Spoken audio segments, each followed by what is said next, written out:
नमस्कार। हम चलते हैं आज भीम कुंड की ओर। भीम कुंड जिला छतरपुर में स्थित है और इस कुंड की एक बहुत ही रोचक कहानी है।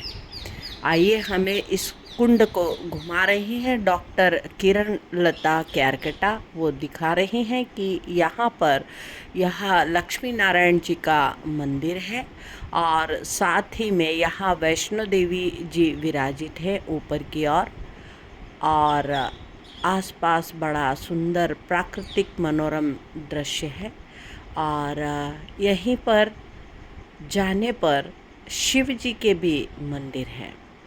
तो यह एंट्री गेट है और यहाँ से भीमकुंड के लिए जो है जाया जाता है।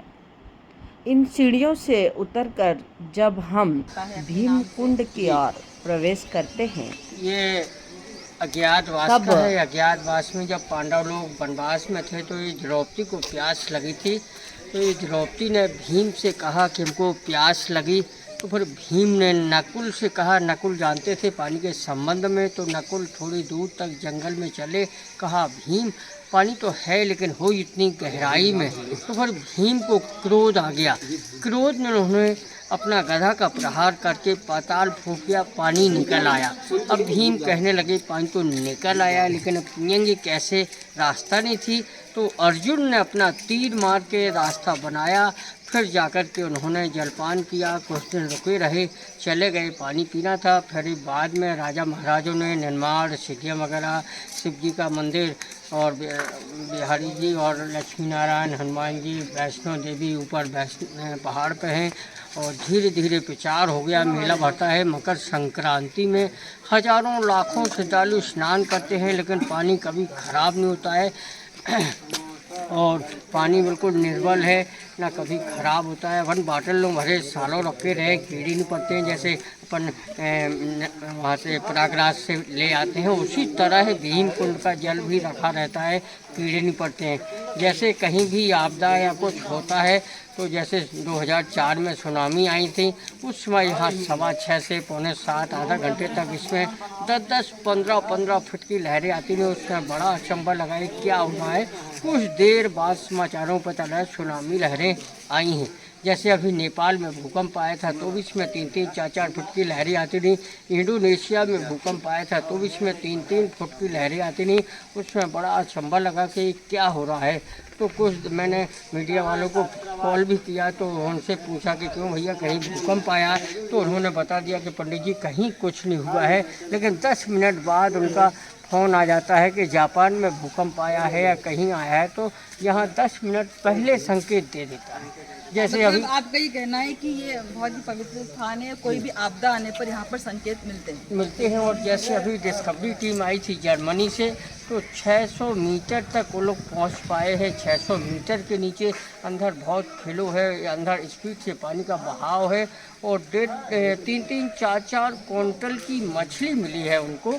तो उन्होंने अपना पूरा दिखाया है, पेपर में दिया है। अच्छा, पेपर में आया है ये और वो डिस्कवरी में कुछ दिया है क्या? जी, डिस्कवरी में चैनल में कथा आप महंत जी से सुन रहे थे। आइए अब हम चलते हैं भीमकुंड। कभी डाले तो 70-80 फुट तक देख सकते हैं पानी के अंदर, इतना क्लीन पानी है।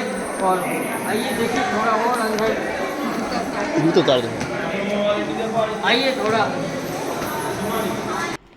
यह जल स्रोत पूर्णतः पाताल से जुड़ा हुआ है और जिसके कि प्रत्यक्ष प्रमाण हमें आपदा के समय दिखाई देते हैं। जैसा कि सुनामी, लहरें और भूकंप इत्यादि आता है तब हमें यहाँ पर इसके लक्षण दिखाई देते हैं।